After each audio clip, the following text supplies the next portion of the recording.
Well, hello, beautiful. Welcome to another Dad Chat, coming live from Hershey, Nebraska. Not Hershey, Pennsylvania. I went to the store. There's no good chocolate. It's Hershey, Nebraska. If you happen to be cruising down Highway 80 and you're looking for a place with really loud stuff happening in the background, like 3 trains within 10 minutes, and a guy actually driving to the bank on his riding lawnmower, and guys just honking just to say hi because we're filming. Population about 600. That's about it. That's about all I got for Hershey, Nebraska. If you stop, cool. If you don't, I don't think life changes at all for you. Today's Dad's Chat is about cash reserves. Our chats are about anything and everything, a whole myriad of variable cornucopia of stuff. Today we're going into cash reserves because right in the background, you see these silos, these big silos behind the train. Recently in Beirut, they had these kinds of silos, these really big ones, right by their main port. And they had that massive explosion. You may have heard of it in the news. Massive explosion. Well, it took out 90% of the entire country's grain reserves. Entire country's grain reserves, 90% gone in a couple of minutes. Well, life happens like that. It's 2020, shit happens. And 2020 is like the fan and everything that's happening in 2020. Filled in the blanks, didn't you? Nice job. So how do we deal with this in our lives? We gotta have some cash reserves. And first we gotta figure out how much cash reserves we have. Well, let's go all the way back and start with money in, money out, okay? How much money is coming into your household? How much, not how much is what you get paid, because they take taxes out of that. Sometimes they take retirement out of that. Sometimes they take health care out of that. Sometimes they take child support out of that. Whatever they're taking, whatever's left over, that's what goes in the bank. That's money in, all right? All the other stuff, don't worry about right now. Another day, another chat.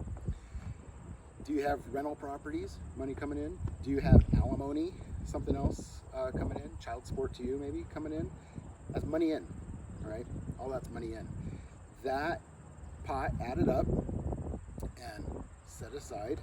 And for you analyticals out there that need to do this in a really dramatic way, make yourself an Excel spreadsheet. Be sure that you have it all tabulated and formulated and cells and color coordinated. You want to highlight these ones over here, total it, and alphabetize. Okay. Just want to make sure everybody's covered. For everybody else, use a napkin. So money out. What is money out? It's everything that you spend on. And I mean everything, right? I don't mean you say, well, I've got my rent, and I got my car, and I got my insurance, and I got my utilities. Okay, and you've got food, and you've got your coffees, and you got your cigarettes or your vaping, and you've got your, maybe you have to pay alimony or child support, and you've got those car parts that are really cool, and those shoes that you regularly buy, and you're getting on Zulily or Athleta or whatever, right? All of these things, you have to take it all. That's money out. Money in, money out. M-I-M-O. Now, let's look at these two numbers and see if money in is bigger than money out. If money in is not bigger than money out, we got to start with that. First, we have to learn how to live within our means. That's a whole different world, but you have to start slashing items on that list. If this number is bigger than the money in, then what can be cut? Not what do you want to cut, what has to get cut. And sometimes it's uncomfortable. Sometimes the cutting means that you got to sell that car and buy a beater. I had a beater for 150 bucks, and it got me from A to B until I can get rid of that pile of crap and get a nicer beater for like $1,200. And I got rid of that pile of crap and I was able to work my way up. And you just build in life, right? Life is stepping stones. Don't think you're going to get the very best thing the first time out the gate always, unless somebody else is floating the bill for you. Live within your means.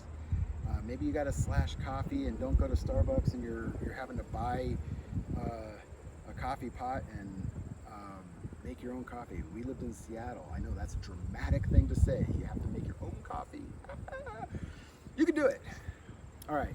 So now let's go back to, now that you've got money in, money out, what's the gap between those two? Let's say there's $100 between how much goes in and how much goes out. Okay? You're going to start taking some of that, preferably all if you can, but we'll just say some of that, and putting it aside. How much do you need to put aside? Everybody's a little different.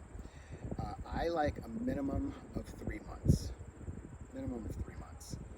And let's say that you live in an apartment, you don't have kids, and you've got fallback. Fallback is parents, maybe friends or someone. When 2020 happens in your life, you can fall back and maybe you move in, maybe you can borrow a car, right? So it's not as critical for you. But maybe you're a homeowner, you're married, you got 2 kids, you got diapers, you got food, and you don't have any fallback. You're it. You're it. And if something goes wrong, if that wheel falls off your car and you don't have roadside service and some cash reserves to pay for it, life starts to just snowball and fall apart. My bride behind the camera is getting just bit to shit from these flies, but she's hanging in there. She's so cool. Love you. So now if you're got all of these things going in your world, then you need about 6 months of cash reserves. Now, money out times 6, okay, in a separate bank account. Why in a separate bank account? Because if it's in that pooled account that you pay rent out of, if it's in that pooled account that you go out and buy a television or something, then you're going to blow it. It's got to be in a separate account. 6 months. Start with 10 bucks, work your way up, just build. All right? You can do it. It takes time, it takes patience. And you're going to start seeing a pattern with these chats, because the whole point of Dad chatting with you is to build life up. We started with building your credit. Now we've got cash reserves. We're going to work our way into maybe buying that first house and maybe investing into real estate, investing into stocks, starting a business. We can do all of that. We can do it all. All right, so let's go into Dad's tip of the day.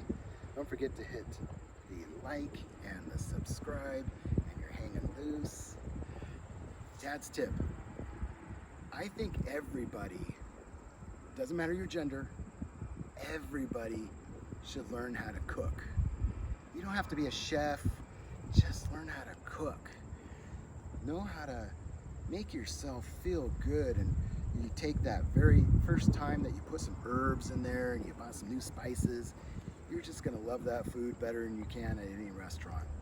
And if you're trying to impress another person, a gal or a guy, I'm telling you, stomach is the way to go.